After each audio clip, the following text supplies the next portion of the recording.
Now that same day, two of them were going to a village called Emmaus, about 7 miles from Jerusalem.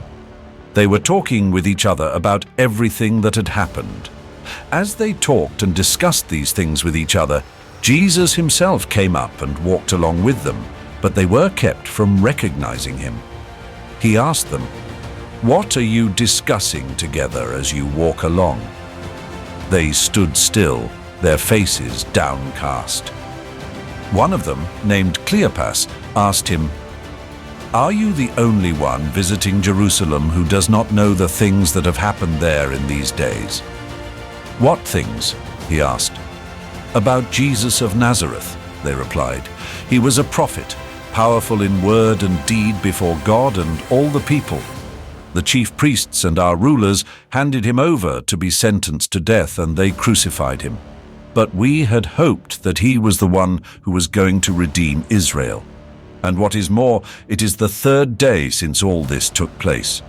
In addition, some of our women amazed us. They went to the tomb early this morning but didn't find his body. They came and told us that they had seen a vision of angels who said he was alive.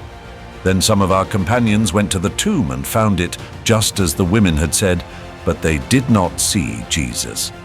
He said to them, "How foolish you are, and how slow to believe all that the prophets have spoken.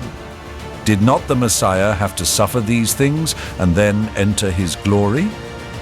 And beginning with Moses and all the prophets, he explained to them what was said in all the scriptures concerning himself.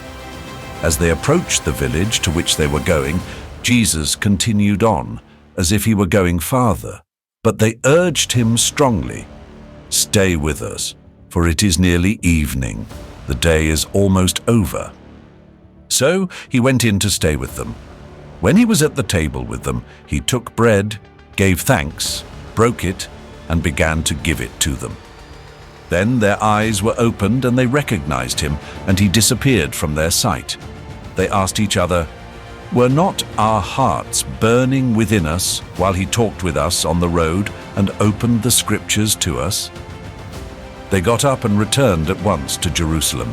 There they found the 11 and those with them, assembled together and saying, "It is true, the Lord has risen and has appeared to Simon."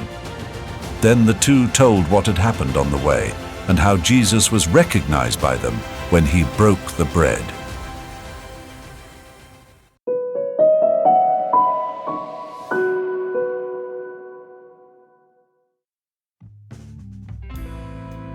In our modern-day journey to Emmaus, we are accompanied by satellite navigations, smartphone screens, electronic reminders, and a credit card-filled wallet for every occasion. It's no wonder we often miss what's most important: Jesus walking beside us. Nowadays, our Emmaus can be anywhere, in a crowded subway, on a walk with the dog, or even during a family dinner, when, instead of sharing bread, we divide our attention between conversation and the constant checking of message statuses.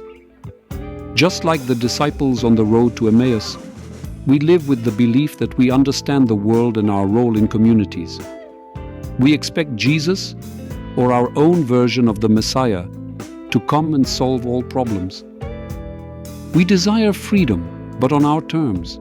Freedom from financial worries, from stress, or from everyday chaos. And when our expectations are not met, when our personal Messiah does not appear on a white horse to save the day, we feel disappointed, abandoned, and even betrayed. The two disciples were so immersed in a sea of disappointment that they did not recognize Jesus walking beside them. How many times do we, engulfed in sadness, anger, or frustration, fail to see Jesus beside us? How many times do we ignore this quiet presence because it does not fit into our scenario of events?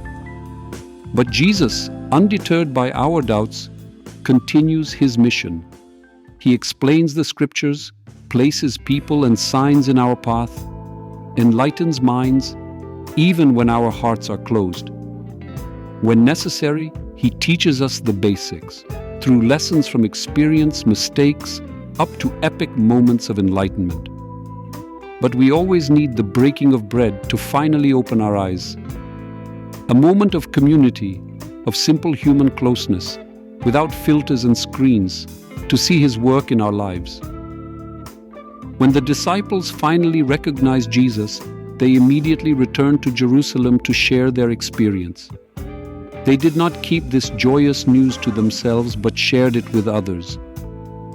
In our world, where sharing often means just posting a picture on the internet, it's worth asking ourselves, how do we share our encounters with Jesus? Do our hearts burn when he speaks to us through everyday experiences, through the people we meet, through seemingly random texts that reach us at the most unexpected moments? Each of us is on the road to Emmaus, and Jesus still walks beside us, whether we are walking down the street or traversing the digital highways of the internet.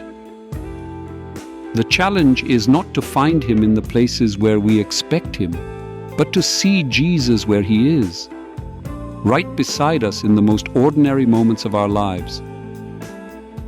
The story of the encounter on the road to Emmaus is a reminder to us that in our daily breaking of bread, in our sorrows and joys, Christ is always present.